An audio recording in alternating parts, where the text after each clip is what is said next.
All right, so what's up, guys? We're out here on another run. There we go. And today we're gonna talk to you about 4 must-read books for the year 2021.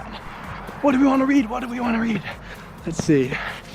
So number 1, we'll start off with The Power of Now by Eckhart Tolle. Right, that book is freaking amazing because you know what? It teaches you about, the main concept of it is being in the present moment, living in the now, forgetting about the future and the past, right? Because the past can haunt you in a sense. It can scare you away from doing the things that you want to do in the now. You could keep reminiscing about old things that happened to you, good or bad, right? Because if you keep thinking about the stuff, that you've won in the past, awards that you've gained, accreditation, celebrity, you name it, those things are great if they're in the moment. But if they happen, 5-10 years ago, why are you still thinking about that? You got to be worried about the awards that are to be earned today, the awards in the now, the present moment. So although things can be good in the past, you shouldn't be thinking about them too much. And that's the same to say with the things in the bed that we talked about. But you don't want to be haunted by past experiences, that seemingly hold you back. Because you could say that those are constructs in your mind, stuff you've created. Because a lot of things that you perceive in this world turn out to be the truth. Right? You can perceive, because someone might have given you a nasty comment yesterday on your appearance or whatever. Right? They made fun of a shirt that you were wearing. And then you wake up today, and when you're about to put on a shirt, and this has happened to me before, I'll be honest with you, it'll take you like an hour to put on that shirt because you're not as confident today when it comes to picking out the shirt. You're thinking about, how can I not, how do you say this? Rattle the boat or let down this person who ultimately had pretty much, they just dumped this opinion onto you. It might not be the greatest thing in the world, must be the most wise thing, but it's just, one aspect, one opinion, because everyone's opinion is different, so you don't have to worry about it. So you shouldn't worry about that. There we go. And then when it comes to the future, a lot of people can get lost, in the potential, right? The Lamborghini that they want with a nice house, and they keep looking up. I've done this before. You look up, all the models of different Ferraris and all the houses, and you spend every day looking at them and imagine yourself in those houses. And that's not bad to have a vision for yourself, but from that, you can't get lost in that. You got to worry about the present, what you're doing now to attain that. You have to work on yourself and ultimately earn that prize at Ferrari. So from that, don't get lost in the future. So let's say that was up. So another book that I would suggest is Awaken the Giant Within by Anthony Robbins. And that book is awesome as well. Very inspirational, very motivational.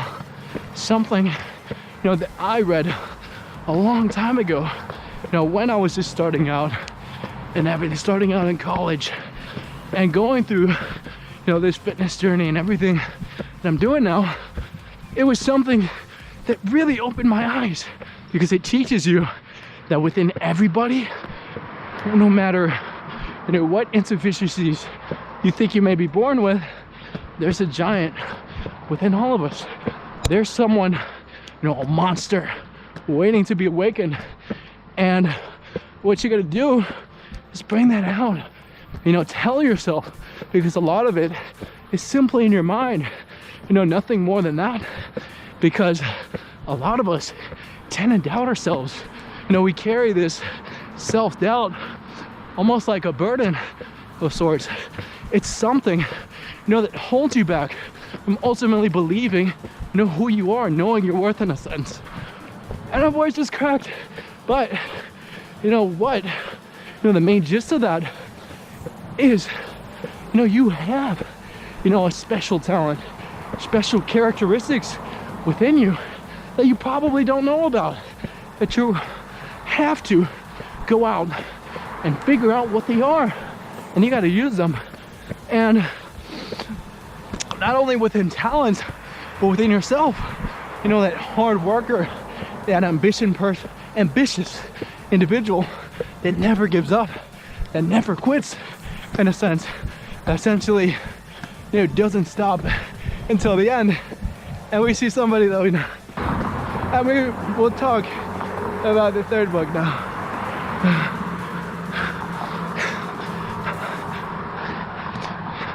So let's see. So what is the third book that we will talk about today? Question. So, let's see. Oh, I know one. So one is the subtle art of not giving an F. You know, not giving a boop. You know, by Mark Manson. And you'll probably guess the F. It's the F word. Okay, in case you need to find it. And what that book teaches you is that you gotta stop caring what others think. You gotta stop, you know, being concerned over, you know, what people think about you, what, you know, their opinions are, because people, you know, are different. They have different opinions. They have different, you know, ways of thinking and understanding what's going on around them. And from that, you got to, you know, realize that you can't let it, you know, almost entrap you in a sense, because that's what it'll do. You know, it'll make you, you know, worry and ponder and think, you know, why did they say that? Why did they ultimately give me that opinion that they did? And in a sense, paralyze you with a sense of fear and dread and worry and anxiety. Hello!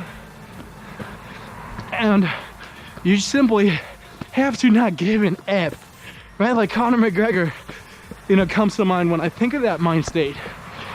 You know, why do people love him so much, right? And you could even say, you know, that it's not necessarily because of his fighting skills, because he may not be the greatest fighter that we ever seen. I know that's up to debate. Some of you may think that that's the case, right? That that's true, that I know he's the greatest thing I've ever seen in MMA, right? That's good, but I'll tell you one thing, he gets eyes on him. When he goes to fight, everyone watches him, whether they like him, think he's the greatest thing in the world, hate him, or think he's the worst thing in the world. But, you know, you can't deny that that guy doesn't care what people think about him. And that's what makes him so special. That's what makes him unique and who he is. You know, he is that force, you know, to be reckoned with and to be, you know, understood in MMA, because people want to understand him, right? Because his personality drives that curiosity. It extends beyond his fighting, beyond his performance in the ring, and in a sense, you know, builds who he is and allowed him to make all the money that he did and get all the fame. And he's even said it, like he's been in interviews, I simply do not give a boop, a beep, because he doesn't. Here you go, go, go, go, here you can go, here you go, Ed. Ah, there we go. And there we go. Look at that. So what were we saying? Oh yeah. So from that, you know, and it's not necessarily to say that you gotta be a, you know, almost conceited, narcissistic form of yourself. You know, someone that's out to get everybody and try to intimidate them and get in their head, but learn from that to become your own best self and simply don't care what other people think about you. And that book, reading it, will really drive that point home and teach you, what it takes to get to that state of not caring. Because it takes work, it'll take you time. It's not the easiest thing in the world, but you'll get it. I assure you. So let's see, what were we talking about? So book number 4. Let me think. Hey, what's up? Oh, Millionaire Fastlane. That's another one. So that book is pretty good. I forget who the author is exactly, but man, that book really taught me, a lot about, financial skills and what it takes to ultimately, be an everyday millionaire, to be, successful in whatever it is that you're doing. Because you don't have to be a doctor or a lawyer or someone in a high position of earning and essentially, getting, those high income jobs and skills, right? Those have their place. But what about those people, working those everyday jobs, making $50,000 only, or even $100,000? What do those people want to become millionaires and retire rich and have, nice, comfortable lifestyles and be able to give back to their children, right? What about those people? And that's where the Millionaire Fastlane comes in. And what he brings home is the idea, of, regular tasks or regular duties, simply going to work and going to your job and worrying, about incomes and salaries and raises, which are all fine and dandy, but you're not in the fast lane. The fast lane is essentially creating these income streams and these businesses that are going to build you wealth over time, that are going to drive your net worth higher and higher, as high as they can possibly be. And the only way to get there is simply to go beyond your job and create more sources of revenue for you to earn your position in itself. And from that, he also drives the point, although it's a fast lane, you might think that's like get rich quick, the money's gonna come easily, and you ultimately don't have to put in so much hard work to get it, right? Simply it's just do this and your money will come. But it's not like that. A lot of those everyday millionaires, had to close their eyes in a sense for a decade and slow down, right? Because they don't want to, chase after all, the hot latest things. Because although those ideas may work for a while, they may be prove to be great and offer you a great return within a short time, but are those things really long lasting? Will they build you that sort of wealth that you want to get over time? And I'll say that they won't. Although you could say that you could do a lot of those things and have to constantly be switching them up, which you could do, of course, but that requires more work and it's more risky if you took the long way. And ultimately, which is the fast lane to become a millionaire, as shocking as that is, right? Because how long would it really take you to be a millionaire playing the lotto? Only, arguably forever. So, or doing other ways, right? Like trying to start like a rap career or something, right? It's not to say you can't do it, but that thing is hard. That's a slow way of doing it. Right? Because if you don't get it within a certain amount of time, like a lot of people do, that earn success in those areas, it's not, the proven way of attaining that wealth.